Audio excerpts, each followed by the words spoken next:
Okay, welcome everyone. We are going to do a speech about real life case on a migration from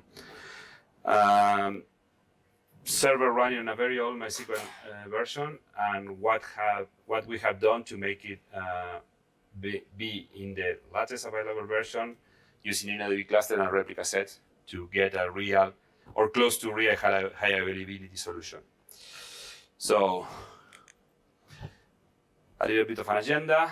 We're gonna introduce ourselves. We wanna show you the problem that was asked us to fix, what request my customer has. Remember, this is a real case. I just finished with them like last week. So on purpose, I'm not showing the entire information because, yes, I have some restrictions there. What challenges this project had, what we proposed, and how we move ahead with the solution that we proposed. We have a bug. Yeah, we have a bug. So this is us. I am Francisco Bordenave. I'm a Percona senior architect that has been working for Percona almost 10 years and in the MySQL world for 15 plus years. I am an advocate of open source solutions every time. A football fan, the real one, the one that you actually use your feet, right? And a microbrewer in my free time, which is not much, but I have a side business in brewing. You want to introduce yourself? Yeah, I'm MySQL Tech Lead for MySQL and MySQL Tech Lead in Percona, and have been principal architect for some years in the DB, actually first development and then DB world for over 36 years, and open source community contributor and friend of this guy. 13 years, maybe. 13 years. Yeah, 13 yes, years. Working together. Yeah. What a journey. Okay. Yeah. Almost like Kenny and Fred, right? Yeah. Yeah. 10 years with you. Yeah. So the problem. My customer. Oh yes, clarification. As I said, this is a real world story, so keep that in mind. If you have any question while he's talking, just interrupt him and feel please. Free to do Let's that. make it right? interactive. Yeah, sure. So my customer was running on a very old 5.6 version that has been end of life for years now. Using May I? I'm curious. Sorry, I'm just starting to interrupt. Anyone who's using 5.6 here or any previous version than 5.6? 5.5. 5.6. Shame on you. Okay, no, shame on you. It's okay. It works, right? So, yeah. My motto is if it's not broken, don't fix it. Yeah, it works. Don't touch it. Okay, sorry. No, this is just for Kenny that he's jumping on the chair, right? Because he wants everybody on 8 already. So go ahead. So it was a single instance for each service. Basically, this customer was using a single instance and having services running in different instances, attending different applications, and doing some certain of block replication on VMware from, let's call it active and passive, but not real replication in MySQL sense. Yes? DC1 and DC2, are those different data centers? Yes, these different data centers with one thing in particular. They are separated from each other by roughly 5 miles. It's not super, and they have a dedicated fiber channel for that. So the latency between them, super small, but still, it's network, and it was block replication. So it was DRBD, right? It's VMware something, block device, but I'm not sure if it's that the problem. Okay. It's VMware for sure. So whenever a node goes down, boom, they need to fire up another node. But if there is a, So active nodes, this is a single server with multiple databases, or this is multiple servers, 3 servers. 3 servers attending 3 different databases. That was one of the challenges. So, problem, single point of failure. If you lose the data center or one server, starting the second, it's not something that you can do easily and quick. The failover, of course, is manual because there is no handler or orchestrator or nothing like that, or any type of automation. There is no load balancing. Applications read and write on a single instance. And the administration, of course, is complex because handling restores, backups, and even failover is not easy. And with an extra problem here is that if you get any type of corruption at this level here, it will be propagated there, so it gets that replica useless. Of course, the DR handling was very, very poor, and somehow it still is. I'm gonna get that. So the request. What do you request when you get, okay, yeah, we want to upgrade to 8.0 because we have some SLA restrictions. This company was a bank, so being PCI compliant asked them to, upgrade to latest version. They want to be highly available. They want to be the data center failure tolerant, so they want to have a DR plan. Of course, close to zero downtime. Everybody wants that. Zero downtime, right? Yeah, The zero myth. downtime. Yeah. So if you have the way, let me know. And easy maintenance. So all in all, it was, okay, what else? Let's try to figure out a solution that can achieve all this in an easy manner. I wouldn't call it easy, but yes, let's try to achieve that. So what challenges we have? First, we need to upgrade to 5.7 because direct upgrade from 5.6 to 8.0 is not supported, and even if you can do that, I wouldn't recommend that.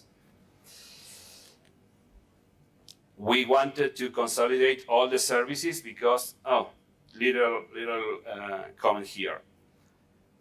They had no performance issues. It wasn't like, okay, yeah, we want to. So why we can't consolidate all the services into one instance instead of having them separated and reduce the complexity to maintain it? I have a question. Yeah. Were the service more or less of the same dimension in terms of data and query per second? No. If you check in one of my previous slides, you have the main database, which is billing, pretty self-descriptive, was 1.4 terabytes, and then they have two others. The last one is 60 gigs, so really, really small. So all in all, it's roughly 2 terabytes of data. So it was also resource optimization at the end. Yeah. Okay, moving forward. High available, challenges, consolidate services, do test of compatibility. Every time you run into a major version or change to a major version in MySQL, some functions become deprecated, so you need to make sure that the application remains running after the upgrade, because one thing is the data, but the application is important too. Were you looking to do the upgrade in one night and just not worry about 5.7 compatibility, or run for a while in 5.7? It's not just for 5.7 compatibility, but also because 5.7 was an intermediate action here. Yeah, you can do that. Actually, the compatibility test was for the whole migration up to 8. So, yes, it was not very clear. Thanks for the question. So you did two-step upgrade or like one step? So 2 steps. 2 steps, right? Yes. So you would say? Immediately or I'm gonna show you how I did that. So 2 steps for the data, 1 step for the application. Well, yes, because I'm gonna show you what was the final scenario, but in between, there are like 2 teams working together. In one side, me as the database expert, and the application team that should make sure that everything is working in 8.0. So in between, we created some instances to hit the traffic against, to make sure everything remains running. Because remember, the challenge is to do some close to zero downtime during the migration. So at the point of the switching application, we should make sure that everything is compatible and works. Okay. One other thing is how to keep data in sync during the migration. I'm not staying too long in this here because it's a kind of a whole conference about that. Basically, using checksums and synchronization of data. And so this is the proposed solution we got. Create an InnoDB cluster plus a replica set. Basically, we replace on each data center the single instance with a cluster where all the services are consolidated, and we have the failover on the secondary data center using asynchronous replication between clusters. The advantages of this is that you are highly available locally to the data center. So if you lose one node, there are two more that can take action. And if you lose the entire data center, then you still have some secondary data center for DR purposes. The dimension of the solution was exactly the same, DC1, DC2, right? Yes, yes. This is an important part. I mean, Yes. never underdimension DC2, because if you have to really move the traffic there, you must be able to cover the same traffic. And did you try and move to a more remote, geographically remote second data center? Or would latency cause that to not be good? Okay, so the question is if I try to put the secondary data center remotely separated, let's say. No, it was completely out of my control. But while it's within the same city, it's 5 miles away from each other. So it's like the whole city should go down before losing entirely the capacity of working. But the issue in a case of asynchronous replication between data center, given the fact it's asynchronous, you can put one data center in Chicago and the other one in London, and there is no issue because the distance, because that is completely asynchronous. Yeah, that is right too. But no, it was, back into your question, was completely out of my control. They asked, okay, we have 2 data centers with 1 DR. Okay, let's build it. So let's talk a little bit about the procedure. First, we need to consolidate service into one intermediate server running in 5.7. I wanted to keep it simple and do not spend too much resources in this partial migration. What I have done, I used multi-source replication. It's good. Oh, one other thing, because of course, these guys were using block replication, but also they have attached few replicas completely out of sync using statement-based replication. So statement-based replication may help to make sure that 5.7 is compatible, at least for writes, because same. Yeah, same command SQL is written and executed in the replica here. So good test for backward compatibility. I have consolidated all the databases into a single instance, big instance, 2 terabytes, 2 point something at the end, using multi-source replication. Did you have row-based or statement-based for this particular? From here to next server is No, row-based. from 5.6 to 5.7. No, 5.6 to 5.7 statement. Given that we don't have, okay, this is a dynamic thing change, but given we don't have the chance to have any problem with the primaries, it's like, okay, don't touch this. I got it. Okay. It was, okay, yeah. So, and the reason of making all the backups and things from the primaries, it was that their replicas were completely out of sync because of this same issue. It was no maintenance at all. It was really a mess. So how I do that? First, I use extra backup only for the bigger instance, and then I use my dumper for the 2 secondary instances. The basic commands, okay, yeah, the configuration on the intermediate server, you will need to enable the log, the binary log, the log slave update to propagate the changes, and change the big log format to row. Because main reason, it's more secure, it's faster, and blah, blah, blah. So, extra backup to run the first big instance, the 1.4 terabytes. The command is pretty simple. I stream directly to the server because I didn't want to do that locally. Created the intermediate server, prepared the backup, and then after prepare, I have executed the MySQL upgrade. I didn't want to take care much about the schemas and such yet, so I just upgraded the system tables. Easy peasy. The second part was using my dumper. Anyone familiar with my dumper? Yeah? Only you guys? Okay, my dumper, you too? Okay, perfect. My dumper, for those who are not familiar, is I would call it a replacement for MySQL dump.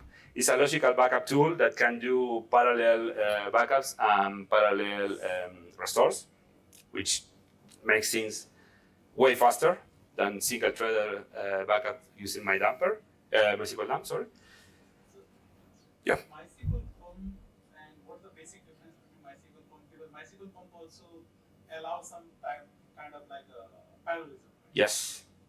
So what is the main difference between two? MySQL pump can do backups in parallel, but the restore is single-threaded. And I don't use it at all. I think it's deprecated. Yeah, it's deprecated. There you go, Nobody they come uses from it. Oracle. Yeah. No. Thank you. Yeah. Why are you not using MySQL shell though versus my dumper? We're gonna get there. We're gonna get there. Thank you. Come on, don't challenge me. It's faster. So I built in the intermediate server Yes. using my loader. If you notice here, the commands to do the backup are just getting some databases because I don't want to mess with system tables, only the databases, okay? I will consolidate the users later on this exercise. And here's the first magic, how to do the multi-source replication. Well, it's been here for a long time now, but this is interesting because we're gonna have to play with channel names. But at some point it was, okay, chain master 2, blah, blah, blah, and for channel, each channel would have its own replication coordinates and yeah. We have similar setup in the past, but we were using GTID Okay. for multi-source, and we weren't able to use actually backup to extract the data. And once we train the set application channel, we have a bunch of issues that's yelling about the GTID not found. Okay. So is using the file-based application to solve this issue? I'm gonna get there into the CTID part in a few slides, but right now I didn't want to complicate anything with the intermediate instance. Remember, this is just intermediate instance where the data is consolidated, sorry, in 5.7, so I can use that as a source of the next server, okay? And I'm gonna show you how to convert that into CTIDs. So yes, no CTIDs yet. Okay, 5.7 is ready. Now what? We have some new challenges, like how to make sure that the instance is fully compatible, not only with 8.0, but with group replication. We have to do a compatibility test, and for that, we use a tool, MySQL Shell. Come on, Kenny. Yeah.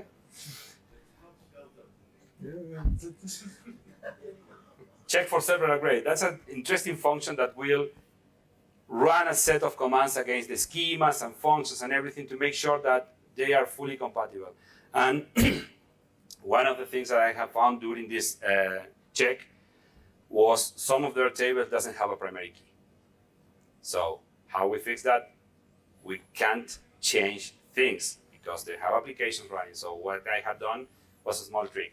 I created primary keys hidden at the very end of the table. So no problem at all for the application, no problem at all for anyone, but the primary keys were there. One side comment here, for those that actually runs databases, please put a primary key and design it properly. It's a life changer, believe me. Then, GTIDs, it is required for group replication, so we need to use a new function to assign GTIDs to anonymous transaction. That is something that is placed when creating the replication channel, and I'm gonna show you. So up to 5.7, we have no GTIDs, but from there to 8.0, 8.0 started to create its own GTIDs from the replication. A little instance of this tool, the checks for upgrade. I just got some small output. It was like 23 or something different checks. Do you remember, Fred? No. How many checks it does? Depends on the version. But it was 20 something, yeah, ish. Yeah.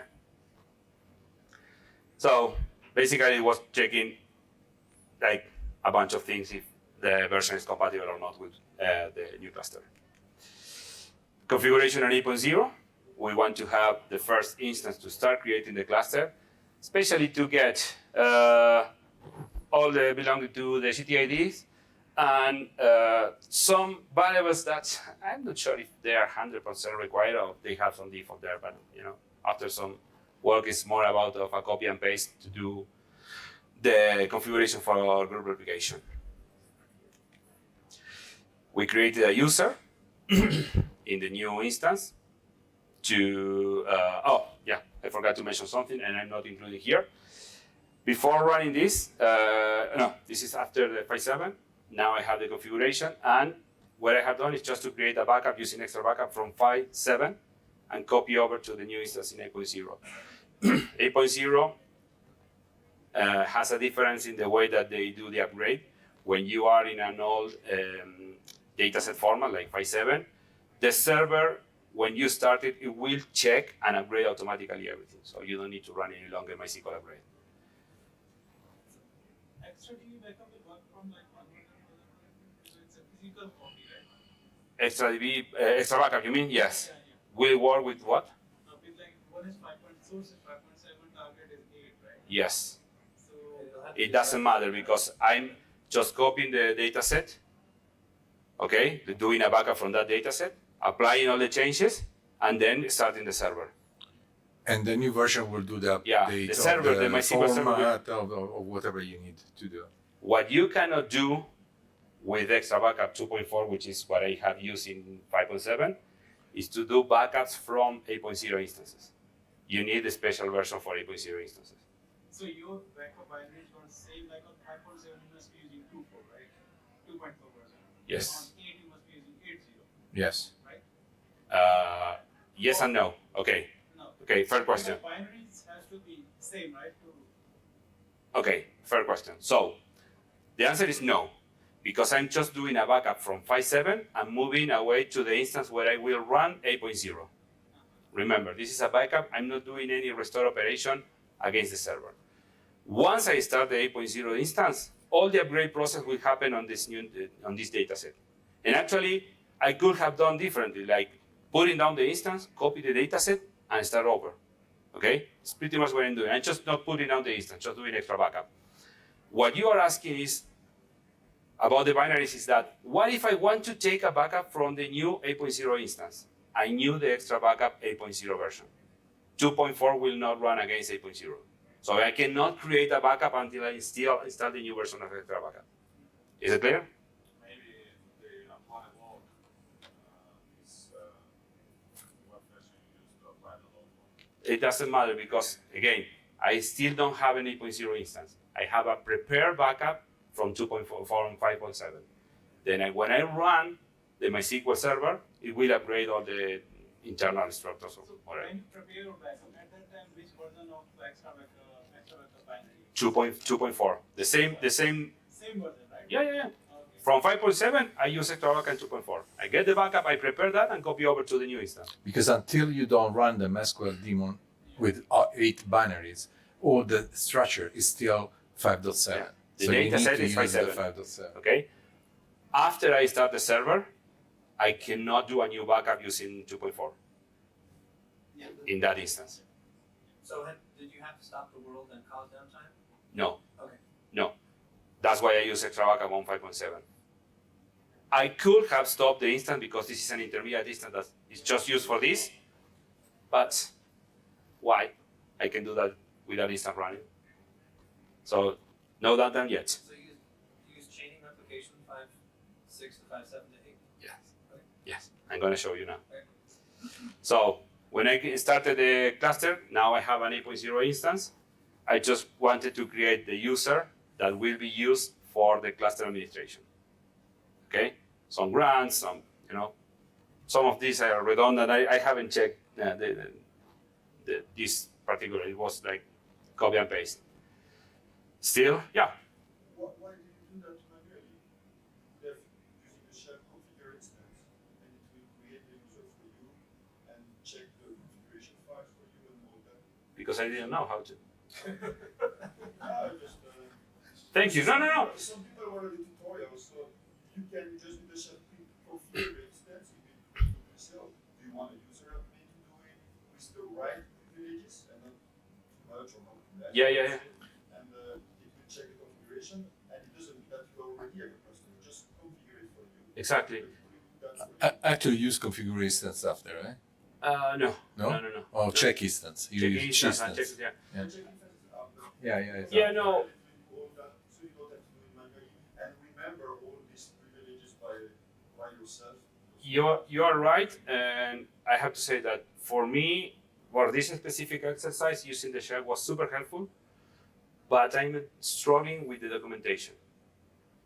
The online documentation is not very good. I spoke to Kenny already. So I didn't know of that function. I wasn't aware. Thank you. I'm gonna make some note because I. Yeah, you have to go to the GitHub Yeah. and see all the functions. Well, come on, Kenny. No. Kenny told me. Backlight. We are working on Yeah. Wow. I struggled to find out, but No. not even because of the cluster set documentation. It's a whole different. oh yeah, Well, yeah. let's That put is it- in the manual. You're let's right. put it in this way: all the we should have a documentation about all the functions existing in the shell. They are. Yeah, They in are the not easy to find, but they are. yeah, it's the The problem is that it's the inmin API has its own documentation page with all the methods there. right, but that's not linked directly from the documentation, official documentation.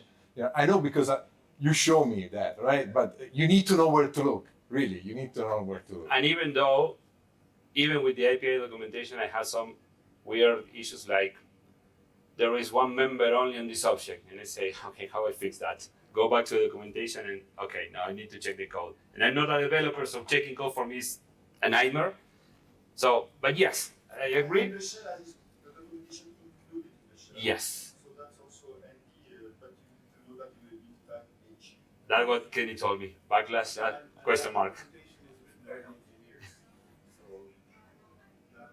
It's better for some things and worse for others. Okay, guys, Okay. I don't want to Let's stay go too much ahead. in this Yeah. discussion, but yes. Yeah. Okay, let's go ahead. Thanks for pointing out. I have created the user manually. Shame on me. Next is to configure the instance you mean about this? That was configuration. Yeah. But this will create the user. Sorry?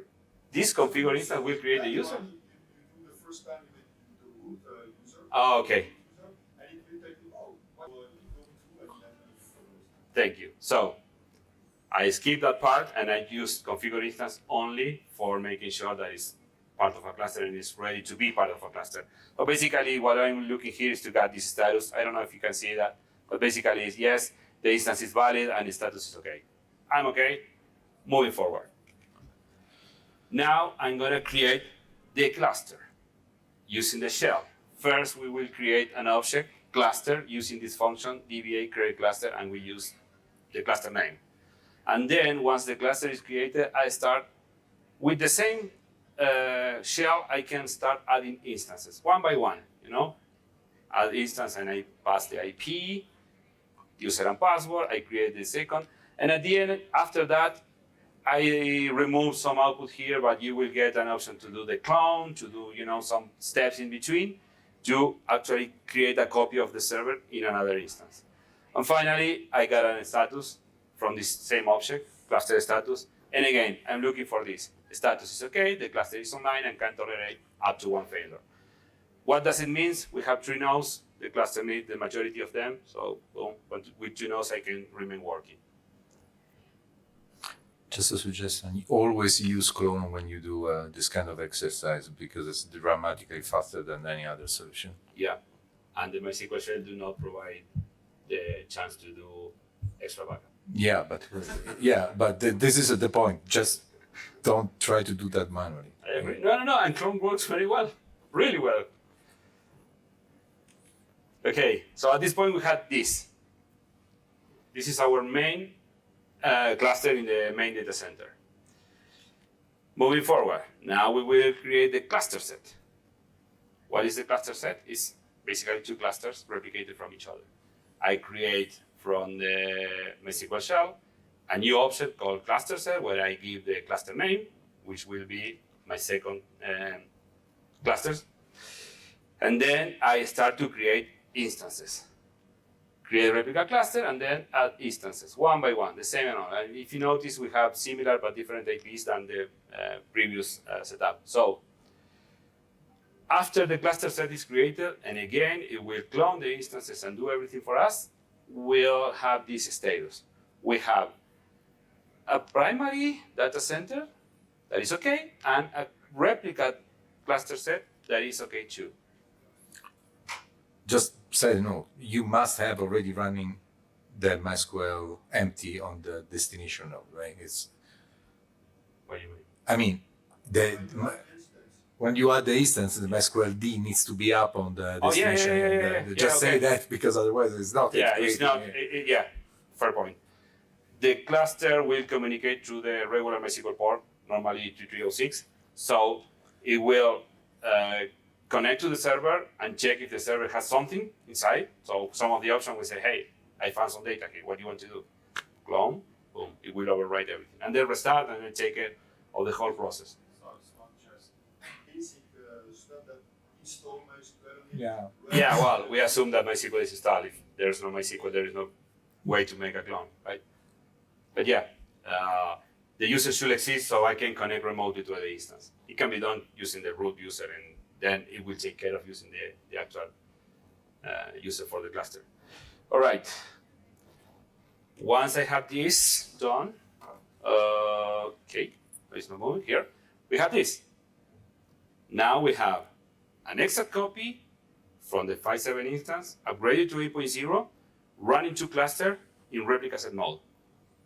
So cluster set is asynchronous by default? Between clusters. Yeah. Yes. Yes. Yes. What's next? We need to start getting information from production. So, oh yeah, I created the router. I forgot to mention this. Okay, yeah. This is a big fight I have with Marco. For the sake of simplicity, I use the InnoDB cluster, the MySQL router for load balancing. That will, when you bootstrap, you just need to connect to the main instance, which is our main primary in the main data center, and it will explore and grab the whole configuration from the whole replica set and expose the ports to do load balancing by read and writes. The fight here is that Marco is saying, why MySQL router? Because I hate it, and I say, No, you're right. I don't hate it. I don't hate it. No. Yes, you do. No, I don't hate Be it. honest. No, I Come don't on. hate it. I objectively say it is much less optimized in scalability than other proxies. That's it. Okay, What do you prefer? Or what are other options? we're gonna get there. Okay. Don't anticipate, but yes, we fight a lot about that, and yes, he's right. MySQL router has some issues like scalability problems and such and such. So the point here is still, it's easy, it's super easy to grab, and we don't have yet in this specific case performance issues with scalability and such. So for now it works. One other thing is that you need to prepare the application to do load balancing through different connections, like sending writes to one node, to one port, and sending reads to another. But Where this router was created or installed, where it was running? in a separate server. Separate. Yes. Yes. Normally, whatever. Normally you have it several routers attached to the application, right? So That router server has high availability, let's say that's. We're gonna get there. Don't anticipate. I got it covered. This is going to be on each cluster, right? Like you're setting this up for. No, it's only one MySQL router so far that will know about the cluster and the replica set. Okay. just for this part of the Yeah, exercise. it's all about simplicity first. I like to keep things simple at the very beginning, especially because when you present this type of solution from someone that was running on a single instance in 5.6, it's like overwhelming. So you need to keep simple, and then you can start adding complexity. Okay, now set up replication. We need to create the replication channel from the 5.7 server to the 8.0 instance. And now is where this beautiful function comes into play. This function says, I'm a 8.0 server that will be running with GTIDs, and I'm getting non-GTIDs transactions to the binary logs. So I will create my own. It's like a new GTID set started on the 8.0 instance. Change replication source, because we are in 8.0, so change master 2 is no longer accepted. This is another thing he make a joke on me because you are. We can see that you are too old because you still use change master tunes that I'm not, when I type automatically, all the time. So stay with It the happens to me terminology. too. Start slave. Oh, Okay. slave. Warnings. You will deprecate that? Of course, it's deprecated. But Is it it works. Is it valid? You have a warning. Still both work. Oh, yeah. It's gonna go away. Yes. Don't do at that. At some point, yes, it will break everything. Yeah, okay, go ahead. Is this variable available in 5.7? No. This is 8.0. Yeah. If you have to do that you need to create the CTI. This is 5.7, which is a little bit more painful. I was thinking I will use it, but okay. No. No. And by the way, CTI is a requirement for the cluster. So at some point you will need them. That's when this come very handy. Okay. So now we got this. The pre-migration scenario. We got the current production environment that is replicating to a multi-sourced intermediate server that is just sitting there, forwarding all the transactions. And then we got the whole replica set running with 2 clusters with the load balancer at the top of it. What should be done next? Easy. Disconnect the application here and connect to the load balancer. There are some intermediate steps to consolidate the user because probably the users in some of the servers are not present here. There are some pre-checks that you need to do before failing over, but all the downtime at this point will be the time that it takes to move an application connection to the router. Question. Is the current customer doing testing, application testing, just to They do yeah, the station on MySQL 7 and MySQL 8, or they just jump? just 8. Just 8. Yes. They don't care about doing the intermediate server. Nobody cares because Okay. the intermediate server is just a relay server here. Okay. I have a question. Yeah. So how do auto increment, and auto increment offset is handled in the cluster? When you create the cluster, it's automatically handled by the InnoDB cluster, by the cluster itself. It's So internal. We don't. No, you don't need to touch that. Touch those values. No, you should never touch that, even if you're not using group replication. No, I It's a mistake. I know. Master. No, yes, no. No, Sorry. you should not use master Master at all. is wrong. Yeah. Please. If you know what you are doing, then it works like a charm. Yeah. Yes. Yes. Okay, yeah. I'm guilty as charged. I use that with active passive mode. The secondary master is never written, okay? For failover. But if you play with auto increment, you are lying. You are writing in both places. Don't. I have burned my hand once, right? So I'm Yeah. very careful. Yeah. I know that. No, I've been there gazillions of times and it's not funny. Yeah. Do you have to ask the developer to do the code freeze while you're doing the whole migration? Especially the database, like DDL change, code freeze. Because there might be potential incompatibility between, you're altering the table in 5.6 and 5.7 and not 8.0. Do you ask them to do the code freeze? Schema changes were not part of the discussion here because we were not expecting anything on that. But when it comes to an actual case, what I recommend to do is check if it's compatible with 8.0. Normally, if it's a regular alter table, like adding a column, it shouldn't conflict. But 8.0 has these new things like some reserved names or key names that cannot be used as column names, changes with the chart set, but normally it's a regular DDL that could propagate without any issue through the replication string. Normally, there are side effects and edge cases. Thing, I use active and passive mode, but I also, for safety, to set the auto increment. Okay, If you set active passive, that's fair- okay. The Yeah. important thing is that you don't write on both. I call it secondary primary. Yeah, okay. If you code secondary primary because it's there only for in case of, right? And that is perfectly fine. The problem is that we all have been there at the beginning because it's a mistake that we all have done at least once and then pay the consequences after. If you write on both servers, it's a nightmare. The split variant scenario is pretty easy to get in that type of replication patterns. You really need to know what you are doing, or believe me, you maybe created more trouble than solution. And actually, it doesn't even work for scaling rights. So. My recommendation is don't do master active. That's the last word is on you. So. No, active passive is fine, but you should always make sure when primary key gets in the database auto increment, then you are generating always like one side, let's say even, and one side odd. Yeah. Yeah.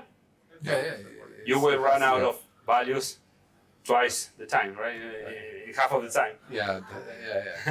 So But half of the int available, right? first, it's fair. Okay. You will say something? Okay? Yeah, I mean, the MySQL InnoDB cluster and ClusterSet, what we do there is we make sure that you don't do any of these things. Like Yes. we don't support things that are dangerous to you. We make sure that the replica clusters read only, because that's like a number one feature. It's like, I want to write to both clusters No. at the same time. No. And then Wow. you get blogs about it, and everybody does it, and it all breaks. Yes, and it's been a problem for this type of solution, because InnoDB cluster, as well as Galera does, it accepts a multi-primary format. You can technically write in both places, but it won't work for scaling. It's just an invitation to problems. So cluster always one primary, right? One right. by default, runs in single primary. Yes. And But you if- yeah, no. Yeah, you can configure to multi-primary, but Don't. No, I don't. not in cluster cluster set. set. Not in cluster set Okay. is not recommended. Just. Well, you can override the value from No, the not in client, cluster right? set. When you install the group replication by itself, you can have multiple primary, but it's not recommended at all, right? In the DB cluster, you still can if you want, but as soon as you want to pass from one cluster to another DR, Mhm. we say if you have primary one, you say no, not allowed. You need to first go in a single primary Yeah. before being able to add the DR. Perfect. Right. There are still some limitations with multi-primary code that are dangerous. No, but I always say don't use it, period, also because it doesn't make any sense. Cascading foreign keys and DDLs are a problem. Yeah. DDLs, And you Well, don't- we already have some issue with the DL if you're not eventful, right? So yeah, it's too deep for this, but yes. Yeah, sorry. Again, whatever you do in MySQL is only one writer at a given time. Yeah. No matter what solution you put around it. Okay, this is the pre-migration scenario. From now on, the only thing that is required to do is the failover. So if you are fast enough, it will be very, very close to zero. So some final thoughts about this. Change. Can we improve this setup? Yes. Of course. How? We can add second MySQL router for high availability on the MySQL router layer. You're killing me. actually, the normal thing is per router is you run many. Yeah, You know- that's because it doesn't scale. Come on. I'm moving Admit from it. simple to complex, okay? So I'm gonna make Marco happy. If you have a single point of failure, if you have only one. No, I agree, but also if you put two router, it's still No, but the normal deployment, the way it was originally intended, is router is installed with every application server. yeah. So, I agree. Therefore, a single application server will less likely overload a router. So, and I agree that scalability compared to proxy SQL on a separate server is not good for Yeah. router versus proxy. Yeah. Okay. Thank you. Okay, That's so fair enough for me. Fair enough for me. Thank you. I'm gonna make you happy. Yeah. Yeah. Go ahead. So adding a MySQL router will give us some redundancy to avoid having a single point of failure like Fred just mentioned. We can use proxy SQL for transparent load balancing. Unlike MySQL router, proxy SQL is layer 7 and it understands the SQL protocol, the MySQL protocol. So you don't need to do any change on the application to do load balancing. Everything goes to the same port and proxy SQL distributes the traffic. Well, you have read-write split, right? Yes. So we have to, in this case, we have to do from the application the separation. You don't need to do that anymore. Exactly. By the way, not one node of proxy SQL. Always there. I'm getting there. I'm getting there. Yeah. Okay. So we can increase redundancy by creating a proxy cluster by adding more proxy SQL nodes. And still this can be improved. We can add a virtual IP at the top of proxy SQL, so we can use a solution like Keep Alive or some handler that can fail over the IP and make it fully transparent for the application what's beneath that, okay? So be creative. Try to think out of the box, try to think in better solutions. Don't be too creative because normally that drives into master-master replication. Yeah. And that is wrong. I have a question on the second MySQL router. Yes, So you have a DC1 and DC2, right? yes. So you are creating this second MySQL router in the DC2, or you are having the two MySQL routers running on two separate servers in the same DC? Let's say DC1, I'm running two MySQL routers. There's no differences. We can do in both. Yeah, we can do in both. I mean, it's all about how far you can or you want to go with redundancy.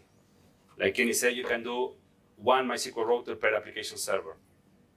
So yes, if the whole farm of application server goes down, yes, you have downtime, but it's not because it's not because of the MySQL router. So you can place it pretty much anywhere. So when you provide the connection string to the applications, like Yes. so you must be providing only one endpoint, right? From the For MySQL router, you have two.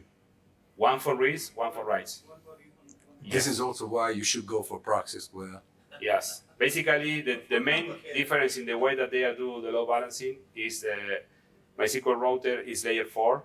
It's just a kind of a proxy there that will redirect the traffic through ports or through connections. And proxy SQL is layer 7. It will do everything through a single connection, and then the read-write splitting happens inside it. So, I still have my doubt. So connection we have provided both the read, write, okay, endpoints to the application. Now you are connecting this MySQL router, right? Yes. Now this server goes down, right? Yes. How I will fail over to the next server? That's why I mentioned here. You can use a virtual IP to avoid this type of conflict. Okay? So you have to have some load balancing between these two proxies. You can have multiple load balancers behind a virtual IP that is handled by this Keep Alive daemon. So it will make sure that the IP is set to one server at a given time. If that server goes down, move the VIP. So for the application side, it will be always the same IP.